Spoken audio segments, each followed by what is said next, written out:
Welcome to this special live edition of What to Know. I'm Dr. John Warner, Executive Vice President for Health System Affairs at UT Southwestern Medical Center. We created this program at the start of the COVID-19 pandemic with our community in mind. With so much evolving information, we want to share what our medical and scientific experts are learning in real time. Today, I'm joined by four of our clinical faculty: Dr. Julie Trivedi, Medical Director of Infection Prevention at UT Southwestern; Dr. Carolee Estelle, Chief of Infection Prevention at Parkland Health and Hospital System; Dr. Jeffrey McKinney, Vice Chair for Pediatric Education and Pediatric Infectious Disease at our partner Children's Health; and monitoring your questions in our chat box is Dr. James Brad Cottrell, Medical Director of Antimicrobial Stewardship for UT Southwestern Hospital and Clinics. Before we turn to your questions, we want to start with the latest updates, beginning with a snapshot of what it's like in Texas hospitals right now and what our UT Southwestern forecasting model tells us we can expect moving forward. Dr. Trivedi? Thank you, Dr. Warner, for that introduction, and thank you all for the opportunity to be able to be here and share some information with you on the state of COVID. Can you go to the first slide? So we want to start with COVID-19 trends in the state of Texas. The map on the left here is showing basically the hotspots in the state of Texas. The darker red areas are regions in which the number of cases per 100,000 individuals are higher, sometimes exceeding almost 250 per 100,000 persons. And you can see that many counties within the state of Texas have this darker red and orange color. The map on the right side is showing the vaccinations in the state of Texas. The darker green areas are the counties that have a higher percentage of residents over the age of 12 that are fully vaccinated. What we want to point out is that if you were to overlay these two maps, you would see that the areas that have high vaccination rates are also the areas that have the lower number of cases per 100,000 persons and also lower numbers of hospitalizations. Next slide. So then moving on towards trends in COVID-19 cases, we're going to be focusing here now on some of the work from our amazing UT Southwestern forecasting team. They have incorporated information on testing, diagnoses, hospitalizations, as well as trends in masking and other types of non-pharmacologic interventions to really help us understand what we might expect to see in the future in the state of Texas and in the Metroplex. So the graph on the left is showing basically the percent positivity of all the tests done for COVID-19 in Texas. And we're currently at around 16% and have stayed steady in that area for the past couple of weeks. The graph on the right is showing the number of confirmed COVID-19 patients in North Texas hospitals. And one thing that's reassuring here is that we have begun to see a slight decrease in the number of patients hospitalized over the past 1 to 2 weeks. But we are still about 24% higher than where we were 1 month ago. Next slide. This graph here is allowing us to take a deeper look at Dallas County. The map on the left, this is a heat map, basically looking at the number of cases of COVID-19 per 100,000 individuals by different age groups. The darker red areas are indicating higher numbers of cases, so almost 600 per 100,000 persons. And what we can see is that over the past few weeks, the 5 to 10 to 15 to 20-year-old age groups are really the ages that have seen pretty significant numbers of cases. The heat map on the right now is breaking down the same information, but by different cities within Dallas County. Again, the darker red indicates a higher number of cases per 100,000 persons. And while there are certainly hotspots within Dallas County, what we can see from here is that over the past several weeks, nearly all cities within Dallas County have seen an increase in the number of cases of COVID-19. Next slide. So this is a graph, this is a slide here looking at COVID-19 hospital admissions in the state, in Collin County, Dallas County, Denton County, and Tarrant County. The pink line is the pediatric age group, so those under the age of 18 years old. And what we can see is that, especially in Collin and Dallas County, but even in the other two counties, while we have seen an increase overall in all people in all ages being admitted to area hospitals, in Collin and Dallas County, we have seen a pretty pronounced increase in the number of children being admitted to area hospitals. And then also in Dallas County, seeing the 18 to 49 age group really even exceeding the numbers that we saw in the winter surge with individuals who were over the age of 65. Currently at UT Southwestern, we have about 53 patients hospitalized, about 15 of whom are in the intensive care unit. Our partner institution, Parkland Hospital and Health System, has currently a little over 150 patients hospitalized, with about 24 to 25 in the intensive care unit. We are hoping that over the next few weeks, we will start to see at least these numbers of hospitalized cases start to level out and hopefully decrease. Next slide. So looking at this map here, this is basically COVID-19 hospitalizations in Dallas County, looking at the past, present, and future forecasting. There are two things that I want to point out here. One is the black line, which is the actual number of occupied beds since the beginning of the pandemic. And the blue line here is really showing the estimated number of hospitalizations for the last 3 weeks and then moving forward. And what we are hoping to see and what we are expecting here is to see this slight downward trend in the number of individuals who are hospitalized. What's impressive about this is that this is really a lot of work based on our forecasting team, showing a lot of historical and actual future accuracy with many of the predictions as far as the number of new cases we can expect to see, as well as hospitalizations. Next slide. This is a slide looking at masking and vaccination survey responses in North Texas. The top two graphs here are looking at masking behaviors, with the top one showing an increase in self-reported masking. So we have seen that there was a significant decrease in the amount of masking in the 4 counties compared to where we were in March and April of this year, but we are seeing an increase over the past 1 to 2 months. The second graph is basically what individuals are reporting about other people's behaviors and how much are they seeing other people masking. And here we have seen a slight increase, although not nearly at the levels where we were in the winter surge. And the bottom graph here is basically looking at individuals who have stated that they have either received the COVID-19 vaccine or are interested in receiving the vaccine. And these percentages remain pretty high. Next slide. So Dallas County's trajectory still depends on our behavior and vaccination success. COVID-19 hospitalizations are expected to decline over the next several weeks, although we do see some stressors on many of the pediatric resources here.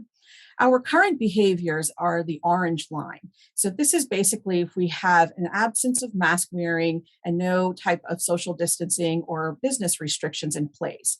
And we can see that if we were to improve our masking behaviors and perhaps even also improving on the other non-pharmacologic interventions such as social distancing and restricting visits to retail and other types of indoor facilities, we do have the ability to be able to drastically and significantly improve the number of cases of COVID-19 in our region, as well as improving the number of beds as far as people who are hospitalized for COVID-19 in our area. And those are the blue and the green lines here. Next slide. So I will turn it back to you, Dr. Warner. Thank you, Dr. Tvetti.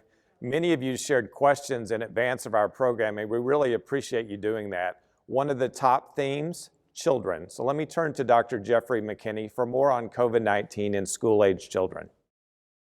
It's a pleasure to be here. We are quite busy in the pediatric world now, and we're seeing just really heroic efforts by our nurse colleagues and intensivists and frontline providers in the community, and even things like our ECMO teams that are putting some children on heart-lung bypass because this illness can be quite severe in them as well.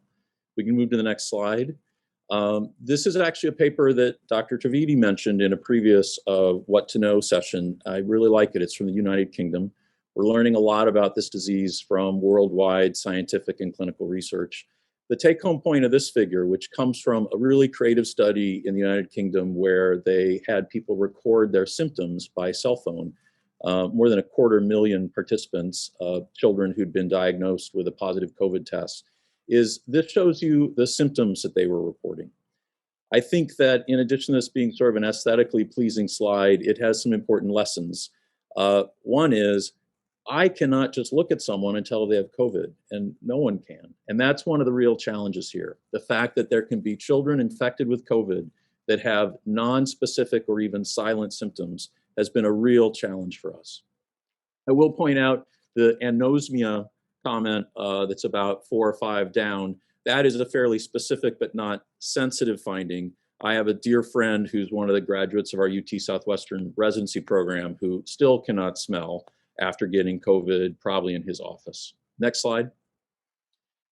This reiterates at a regional, and for those of you who are joining us outside of this region, if you'd like a national level using the Health and Human Services regional reporting, this reiterates the trends that we've been noticing locally in that this is increasingly affecting children, including those who need to be hospitalized.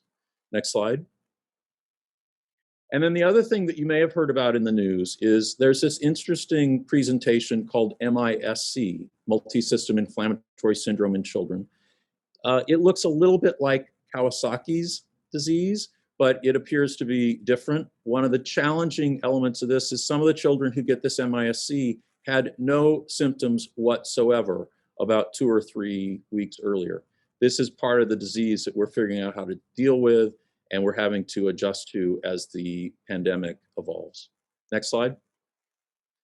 And then this, I think, is an interesting report from the MMWR, from the CDC, that points out the challenges of Delta. So the Delta variant is much more transmissible.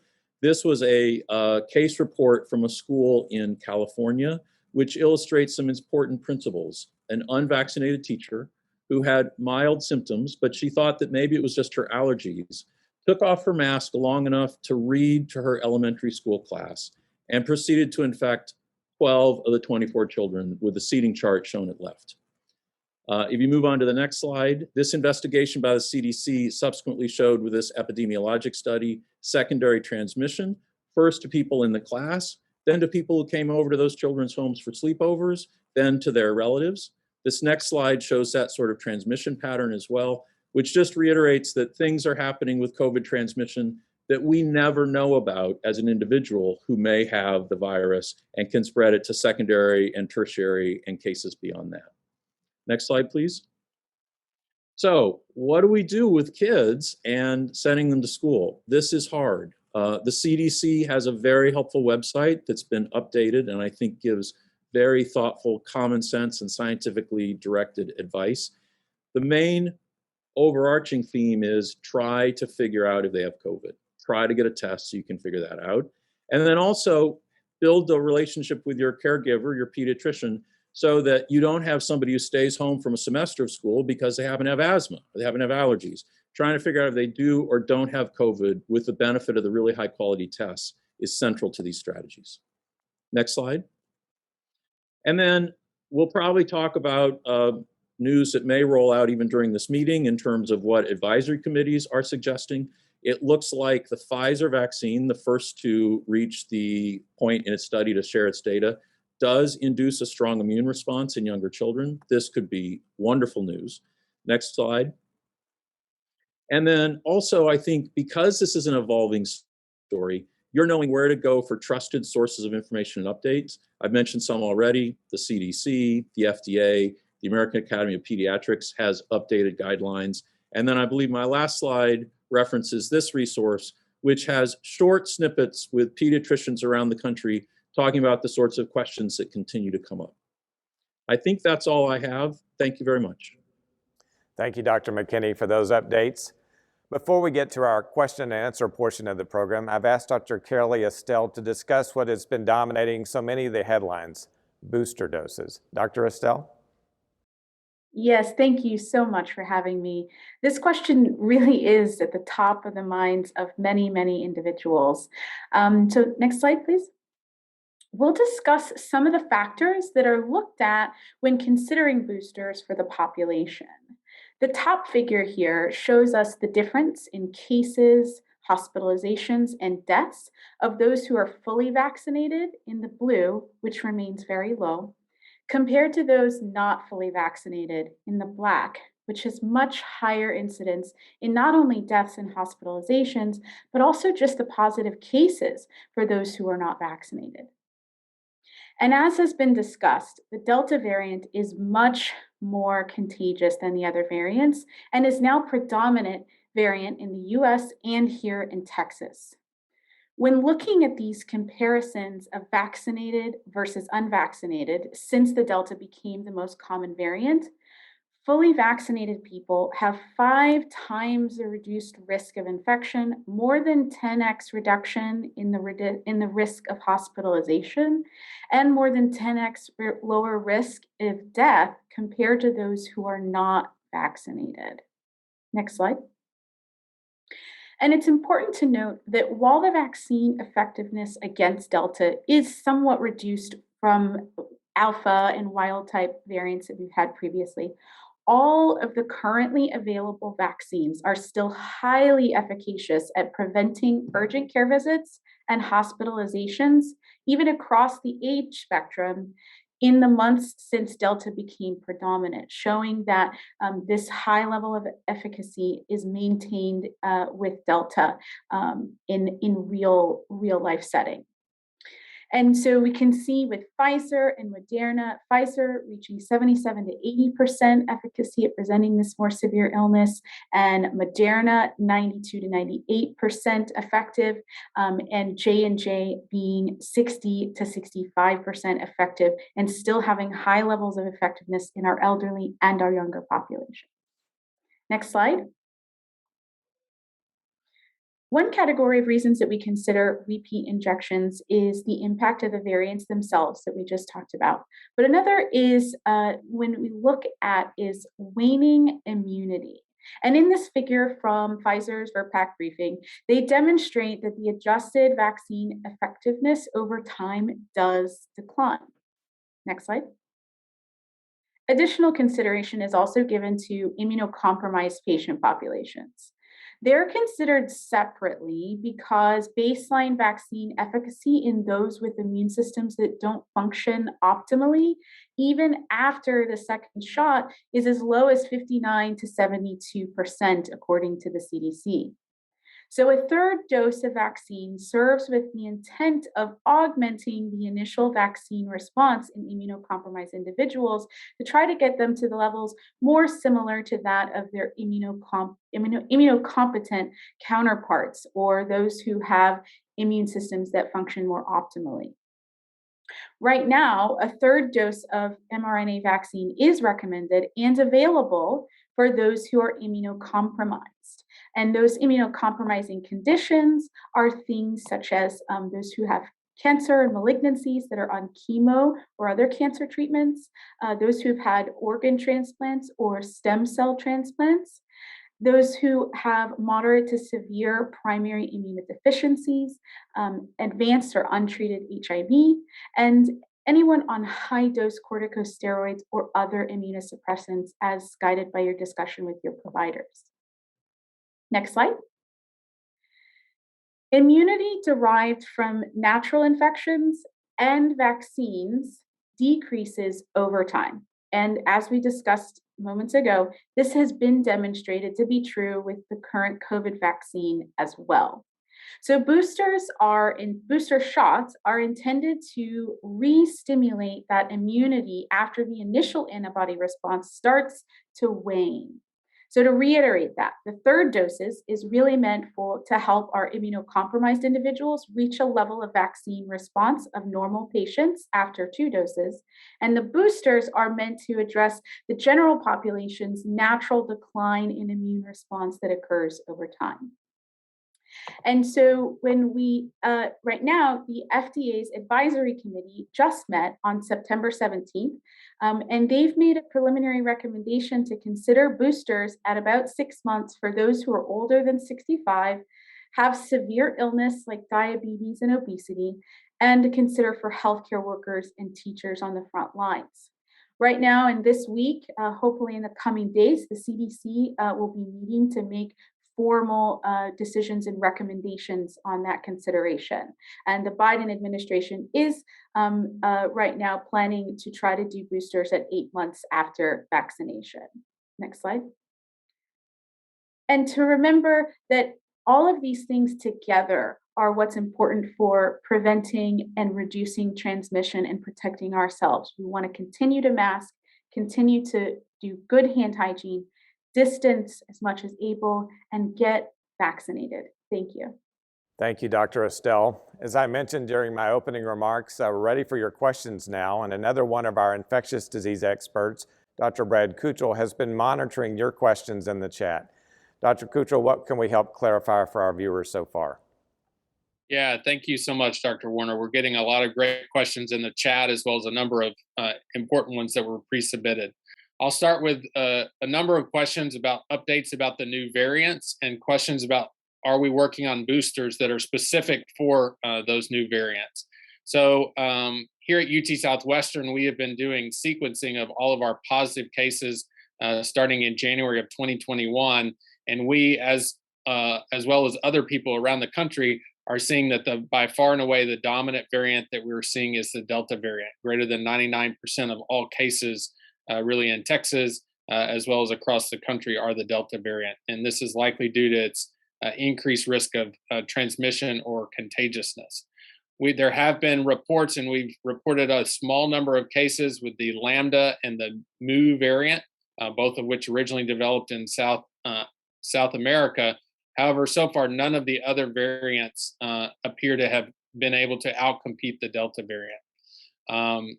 Both Pfizer and Moderna are working on clinical trials right now with Delta variant specific boosters. And so we expect to see the results from those studies. But the current booster doses that are being discussed that Dr. Estelle mentioned are with the original mRNA vaccines. And then there was a second category of questions that I'd like to pose to Dr. Estelle. People have asked, if I'm having mild symptoms like a headache or a runny nose that could be related to allergies, how do I know if it's COVID or not, and how do I know whether or not I should get tested? So what do you think, Dr. Estelle?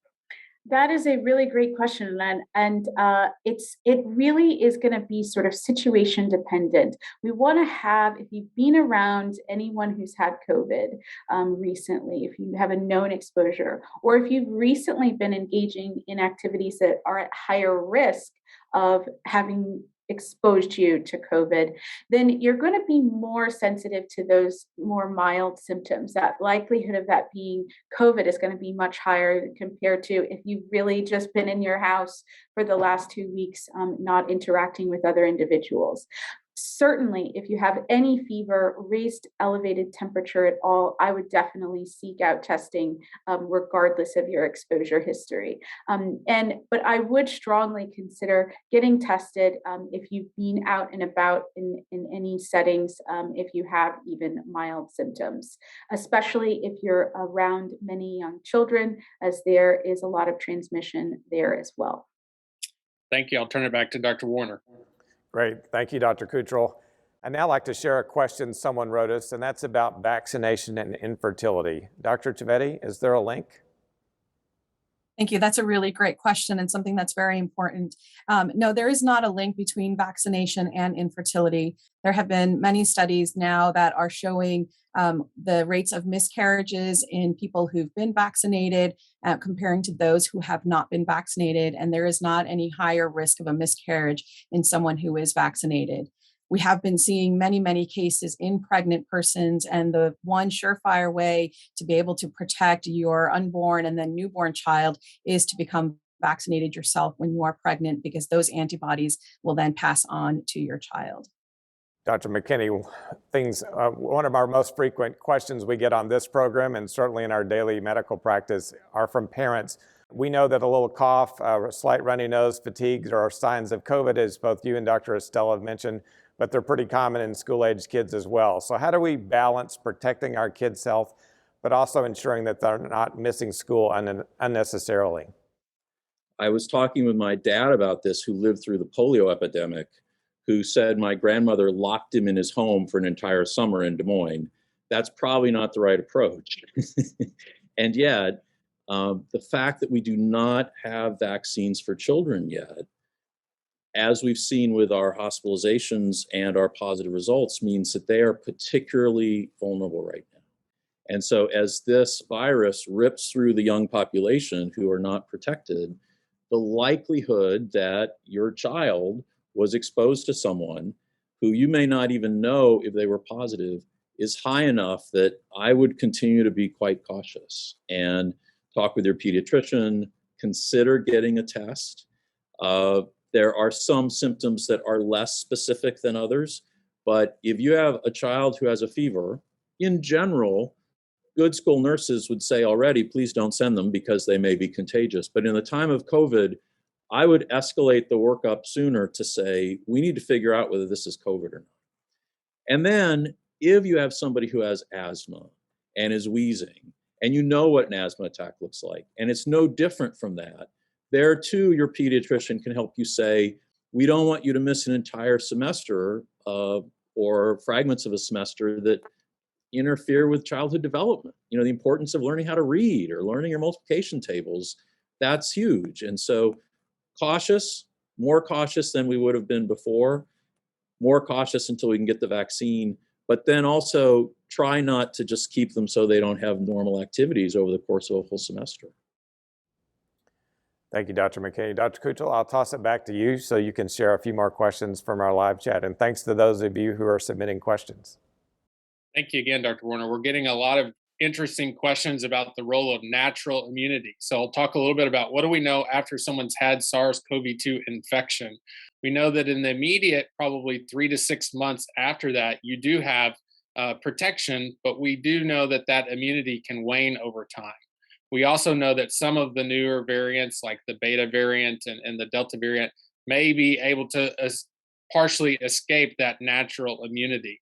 But what is really encouraging is the data showing that those who've had prior COVID-19 infection, if they go on and get a dose, at least one of the vaccine, if not both, they have really strong what's called hybrid immunity that appears to be both long lasting as well as protecting them against all of the current variants that we're seeing. And so we are strongly recommending that once people are recovered from their acute episode, they're no longer infectious, they're no longer sick, that they should still get one of the COVID vaccines. And it's been shown that that reduces their risk of reinfection by up to 2-fold or more. Another question that we're getting a lot of to Dr. Trivedi maybe. Lots of people are having conversations with people about vaccine hesitancy. And one common topic that comes up is we don't know the long-term side effects about these vaccines. So how do you talk to people who bring that up in thinking through whether or not they should be getting the vaccine? And I think that there are two things that we need to consider here. One is just what is the side effect profile of this vaccine in comparison with any of the other vaccines that we have for our children, such as flu vaccine, MMR, et cetera. And what we're seeing here with the side effect profile is that maybe with the mRNA vaccine, you know, we've seen some increased lymph nodes or lymph node swelling, and then there have been these cases reported of myocarditis. But then the second consideration really is looking at the potential side effects of the COVID vaccine compared to what could happen if you actually became infected with SARS-CoV-2 itself. And what we have seen, there's been some studies that have come out from Israel looking at really the adverse effect and the adverse event profile.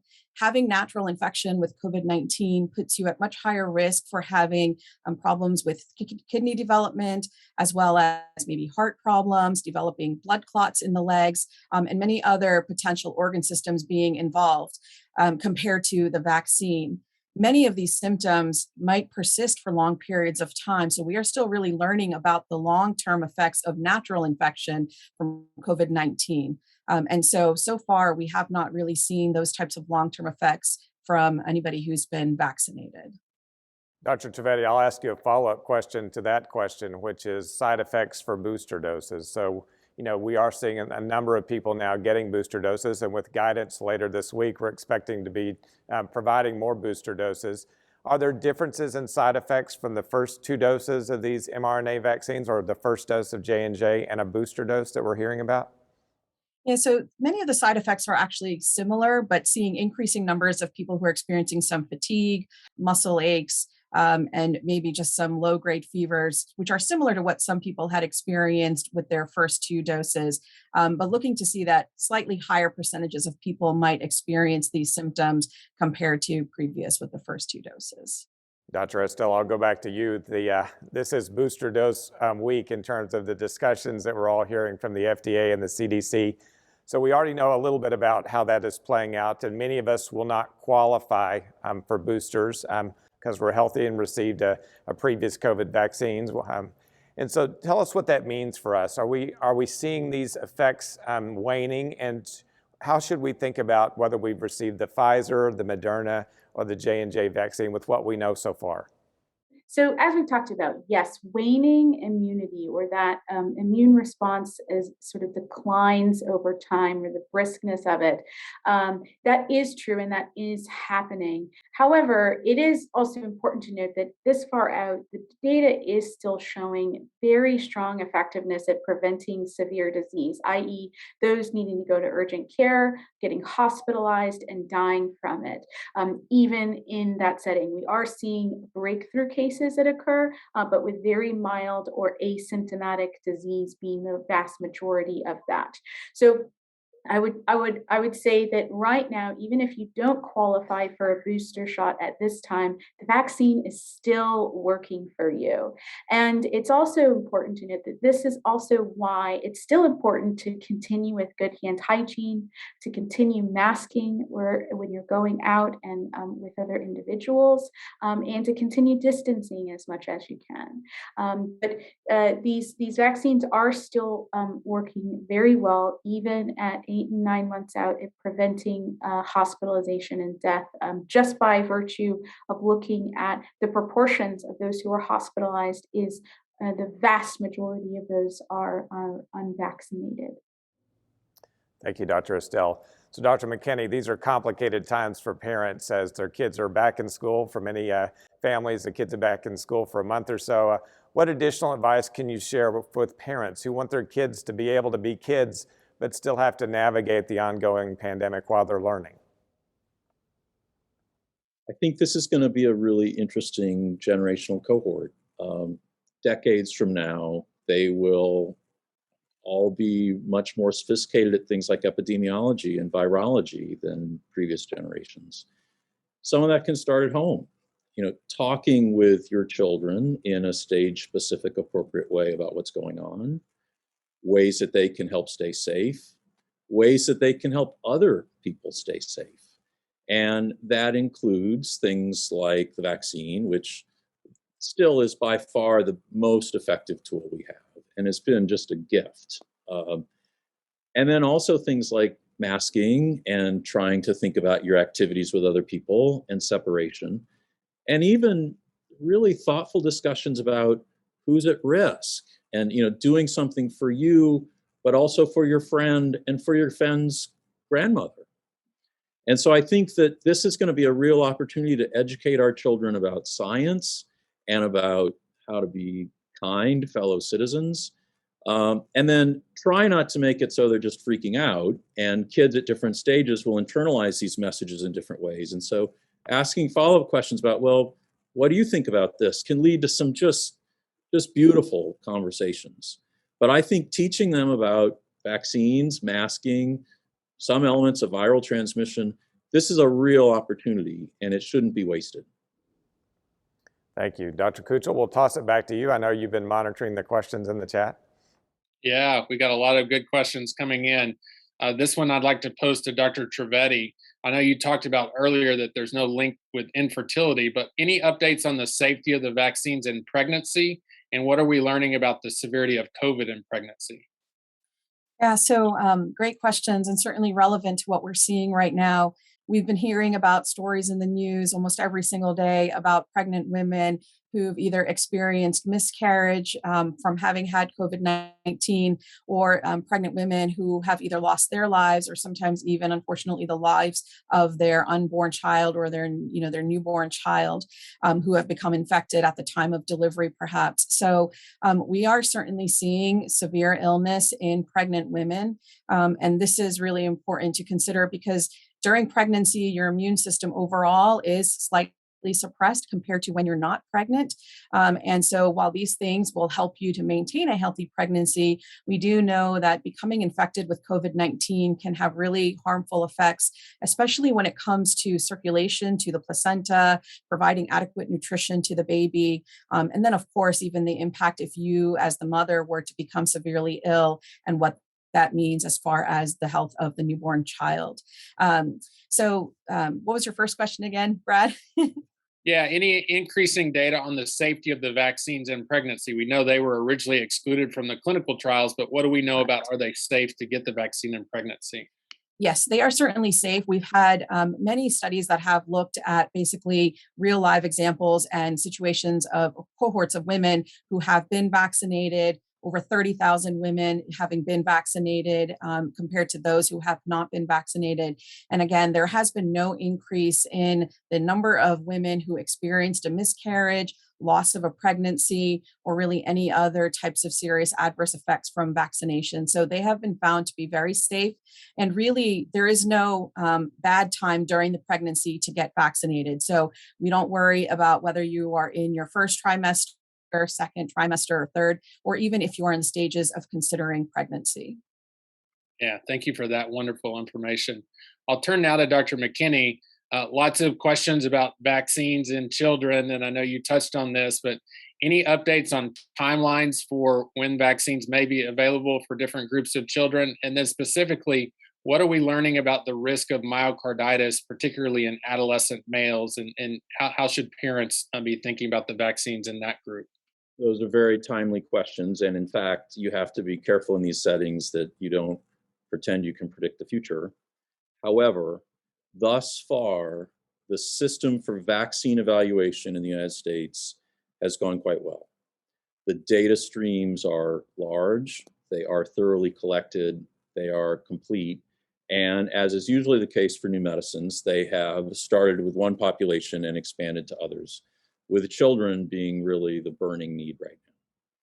So, as of right now, if I were to predict, it looks as if the preliminary data, which I haven't seen, this is only from news reports, coming from the drug company trials, suggests that as it was for adults, for kids, first in the 5 to 12-year-old age bracket, that they also mount quite compellingly positive antibody titer responses to the vaccine, which is great. The dose adjustments are not a trivial issue. That was part of this study. The Pfizer vaccine appears to use 1/3 of the dose of the mRNA as the adult vaccine, but otherwise it's the same composition, and so it should be quite similar. If everything goes optimally, experts are talking about maybe this fall we'll have access to pediatric vaccines. Hopefully early in the next calendar year we will. And my hope and hunch is that it won't just be the Pfizer vaccine, but it'll hit the market first. Then, in terms of myocarditis, and by the way, we have seen myocarditis in MISC and in COVID. And so when you think about accrued additional risk, it's important to realize that the virus itself can cause serious heart problems. But a specific subpopulation that deserves special attention, and they're getting it from the FDA and the CDC, is young adult males, where it appears as if in older teenage males, they may have a little higher risk of having myocarditis, which also occurs in things like influenza B, where oftentimes it's that population that we notice. And so they are being watched very, very carefully. But at this point, rigorous studies looking at the risk of myocarditis from vaccine versus the risk of getting COVID and the effects of that still, in my opinion, clearly tip in favor of getting vaccine, with close attention to detail and following up with the data sets that we've got and continue to collect. Thank you for those great answers. Maybe a question now for Dr. Estelle. Lots of questions about just the practicalities of these booster doses. So can you take them if you're getting another vaccine like your flu shot? And what do we know so far about the idea of mixing and matching? So if you've got 2 doses of Moderna, should you wait for a Moderna for your 3rd dose, or is it okay to get Pfizer? So what do we know so far about some of these practical questions? Yeah. The question about can I get these COVID vaccines with flu? The answer is yes. Flu season is rapidly approaching and really upon us. So we want to be very vigilant as all the respiratory viruses start to increase in spread during this respiratory virus season, that we want to avoid getting any of them really. We don't want to get COVID, we don't want to get flu, don't want to get RSV. So we highly recommend that you get your flu vaccine, which is for anyone 6 months or older and for pregnant individuals, and to get the COVID vaccine. They can be co-administered together at the same time safely. Initially, they had requested a break between about 2 weeks before and after between those vaccines, but it's been shown that that is not necessary. It's safe to co-administer. So we want to be on the lookout for that. And then the other question was about, I think it was timing, was that correct? Mixing and matching. So if you got Moderna originally, should you get Pfizer or should you wait for a Moderna booster? Yeah, so the recommendation is to get the matching vaccine modality. So if you got Pfizer, then to get the booster with Pfizer. If you got Moderna, to get the booster with Moderna. That being said, if there is no availability of one versus the other, it is okay to get that. And Dr. Kuchel, perhaps I'll ask you or Dr. Tvetti to take the next step on that answer, which is, do we know when we might hear more about the Moderna third dose or a second dose of the Johnson & Johnson vaccine? Yeah, so I'm happy to take that because we've been getting a lot of questions. All the talk's been about Pfizer. So what's going on with the other vaccines? So just as an update, so the Moderna vaccine has submitted their data for full approval. The FDA is looking at that currently, and we anticipate in the coming days to weeks that will also receive full approval similar to the Pfizer vaccine. The Moderna is also going to be submitting their data for a booster or a third dose for their vaccine as well. That's taken a little bit more time, however, because the Moderna booster will likely be a half dose. So rather than the original 100 microgram, they're looking at using a 50 microgram dose. And that's partly because the early data suggests that vaccine was maybe a little bit more potent. And so you may not need as high of a dose for your third dose. So once that's submitted to the FDA, we anticipate that sometime in the next few weeks to month, that will also be looked at and approved.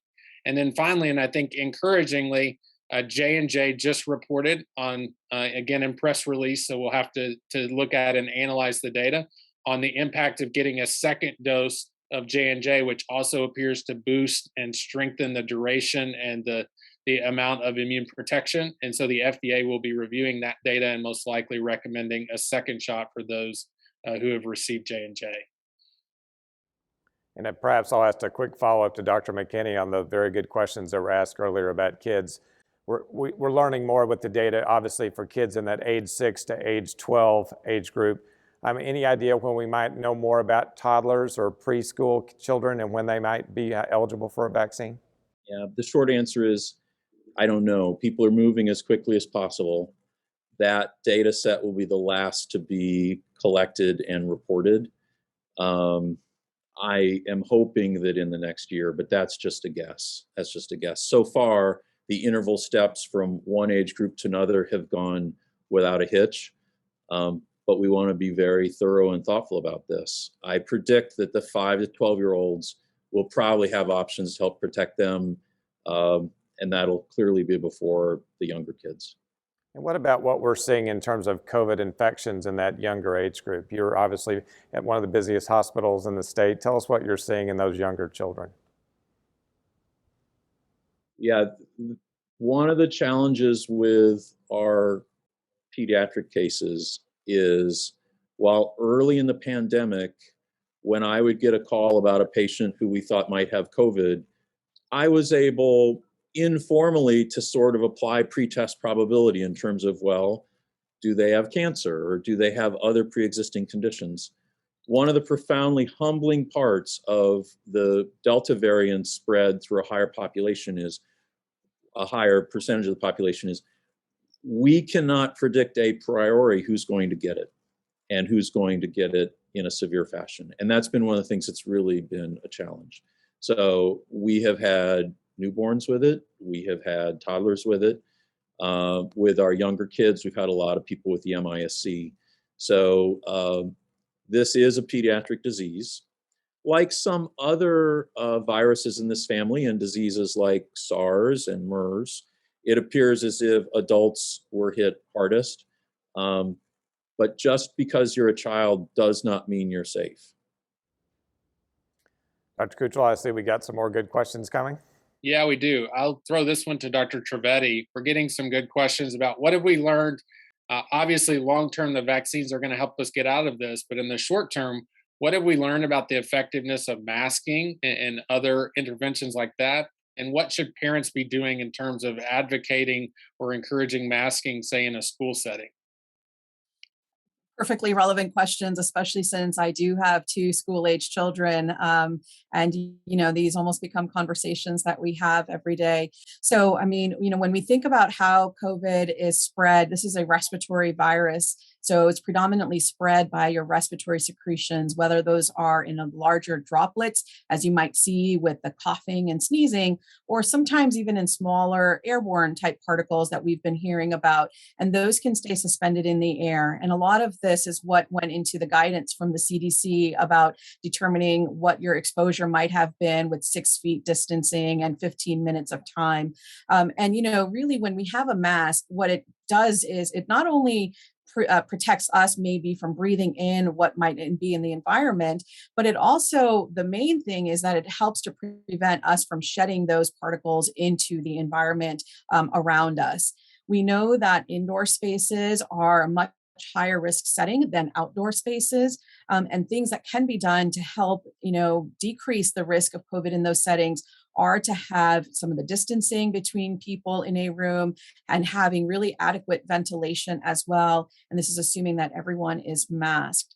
So some of the conversations that parents can have with their children is really to make sure that, when they're engaging in close contact with another child, sometimes they have these reading pods where they're reading in groups, really to have everyone be masked at that time. You don't necessarily need to have a mask on when you're outdoors during recess.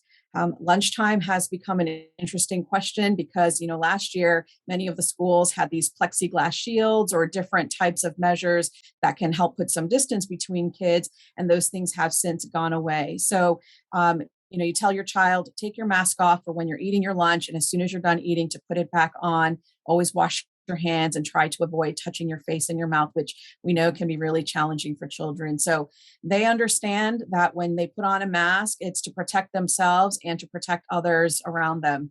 Children inherently want to protect their friends, they want to protect their parents, and they want to feel like they are contributing towards a worthy cause. So usually, they're right on board with wearing a mask if that's something in the guidance that has been given to them. Thank you for that. Dr. Estelle, this is an important question, I think, is what do we think the long term with COVID is going to look like? Is this virus going to disappear, or is it going to become what we've heard called endemic? And what does that mean? And a related question, do you think we're going to need to get an annual COVID shot like with the flu vaccine, or do you think that won't be necessary? I think that COVID is going to be around for the long term. It is not going to be around forever in the state that we're currently experiencing it as a pandemic that has this risk, and for us, our present state here in Texas and in Dallas, of causing significant disruption to our healthcare delivery system. And so what we're trying to get out of is this pandemic stage where it's causing large amounts of hospitalizations and death, which is awful in and of itself because of the detriment that it causes to individuals and those families, but it's also causing harm to our healthcare delivery system. Once we get enough people who are immune, either via vaccine, which we hope to augment as much as possible, or through natural immunity of having past infection, we're going to hopefully start to see the proportion of people who wind up in the hospital and dying from it go down to a level that we can sort of just call this more of an endemic issue. What we don't totally know yet, is this going to be seasonal the way that it is with flu, or is it going to be a sort of year-round endemic issue? And so some of the potential future booster vaccine or yearly vaccine habits will be somewhat dependent on what kind of cyclical nature that it takes on, which we are really kind of yet to see. But I think that we will probably be still hearing about this and dealing with this infection in the long term, but hopefully in a much different way than we are now. And so that's why we want to get on top of this as quickly as possible so we can beat the next mutation before it happens. Yeah, thank you for that information. Maybe a good question. We're getting lots of questions about, how to combat misinformation. So I'll pitch this maybe to Dr. McKinney. Some common questions that some people maybe are bringing up is people who've gotten the vaccine, are they able to shed the virus and infect other people who are unvaccinated, or can the vaccines change or alter your DNA? And just in general terms, how do you encourage the lay public? Where are good resources they can go to get credible information when they're hearing so much confusing information? Moving forward, we're all going to have to figure out how to wade through a rapidly changing landscape with sort of a cacophony of information sources. I'm biased because I'm a pediatrician, but I have found the American Academy of Pediatrics to be lucid and cogent and sober about things. The CDC and the FDA, I believe, done a very good job. There are some news outlets that I find helpful because they're now reporting things faster than our usual scientific journals turn them around, because that takes longer. And some journalists in particular have done a really good job. The series in The Atlantic was something I started reading early on, and that's gotten Pulitzers for some of their staff writers. And so from day to day, trying to figure out what's happening, you're going to have to find somebody you trust, and you're going to have to see how that holds up to reality. In terms of some of the disinformation or some of the discussions about things, the fact that this is an mRNA vaccine, I think, is probably what historians are going to remember 50 years from now. This is a major, major human breakthrough, and it has lots of implications, ranging from the ability to make lots of vaccine fast, to the ability to fine-tune it to new mutations as they come up. Our species has never been better equipped to deal with a virus, and it's a gift. And the history books are going to record this as such. Importantly, and I don't mean to geek out about nucleic acids, but RNA does not change your DNA. It does not. And in fact, RNA is very, very susceptible to being broken down by enzymes called RNases. And that's why it takes so much babying of these vaccines to deliver them safely. These cold chains and keeping them at certain temperatures and wrapping them in a layer of lipids. RNA does not hang around. RNA is unstable by its very chemical nature.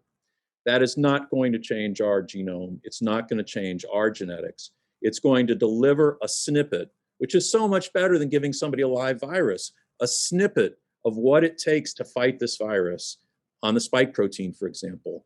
And it's a gift. And in fact, it may be that over time, we're going to find other diseases that we've desperately tried to make vaccines for, may be amenable to this technology.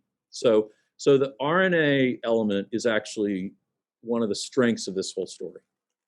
But there will always be questions that come up about, well, how about this? How about that? And people are going to need to have people they trust. And then again, we're biased because we're all doctors, but hopefully we all have someone that we've built a relationship with that we can ask their advice about what they're noticing. Because right now, everybody with good medical training should be paying attention to this and helping their patients navigate things.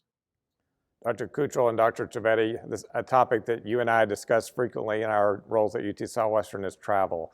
So this is the time of year when people are beginning to, typically they would book their holiday travel. How should families be thinking about travel this holiday? So I can take that, and then Dr. Cottrell can certainly weigh in because he's been helping to navigate that here at UT Southwestern as well. I think, the important things to think about are what are the destinations that you are thinking of, making sure and double checking on the CDC website and the State Department websites to see if it's even safe to travel to those areas. There can be multiple factors that make an area unsafe for travel, such as political unrest, but then also looking at the levels of COVID-19 transmission in those countries. The New York Times webpage has a great world map that you can look at to see what are the numbers of new cases that are occurring in that region over the past 2 weeks.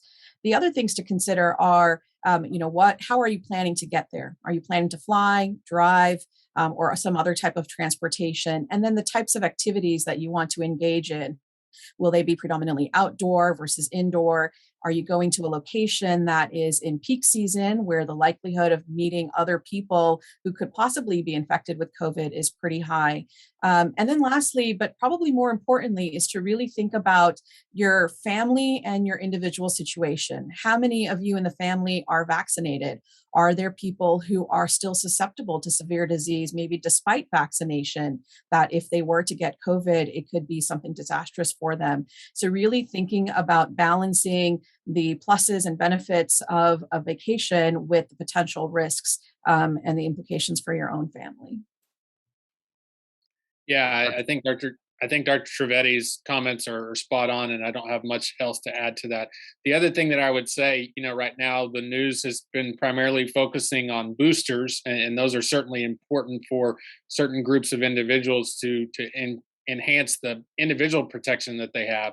But I think we can't lose sight of the global vaccine campaign because I've heard it said until we're all safe, no one is safe. And so there's always the possibility that even if everyone here, has access to a vaccine, there are many parts of the rest of the world that still haven't had that access. And so it's important that we continue to do our part, as the U.S. and as the global community to be sure that the vaccines are shared equitably, because that's ultimately what's going to bring an end to the pandemic and allow us to get back to traveling and all of these other wonderful things that we love to do. Thanks, Dr. Cottrell. I think we have time for one last question. So maybe I'll flip the script and turn it back to you, Dr. Werner. What's it been like navigating this, leading a health system and what have you learned throughout this and where do you see things going forward? How do you think this has improved medicine, for us moving forward? Well, thanks for that. The work of the health system communities has been inspirational, I think, throughout the pandemic, and the dedication of all of our employees, of all of our physicians and all the providers, the nurses at the front lines has been very inspiring, and I think something that we'll all remember for a long time. Fortunately, we're optimistic that with the booster doses, with the numbers of people being vaccinated and all the hard work that's going on in our communities, we are seeing progress, and so we continue to be hopeful that all the hard work that's gone in to the last 18 months will hopefully be ending soon, and we'll all be getting back to delivering healthcare. So I guess my emotions around this are just one of thankfulness for all the dedication of all the healthcare workers across the planet as we've all battled this pandemic. So it's really been an amazing period in history, world history, about how we battled this together. And just as Dr. McKinney said, I suspect there'll be a lot of lessons learned that will help us combat other diseases and other health problems as we exit the pandemic. So thanks for the question. And I want to thank you, Dr. Cottrell, and all of our guests for being with us today and for sharing your expertise. For those of you who watched the program, thanks for joining us. And we want to invite those of you who want to learn more or watch more to look at our What to Know programming on our website, which is utswmed.org/what to know. You can also visit our COVID-19 vaccination webpage at UT Southwestern and learn more about vaccinations as well. So thanks again for tuning in. And on behalf of all of us here at UT Southwestern, we hope you all stay safe and stay healthy.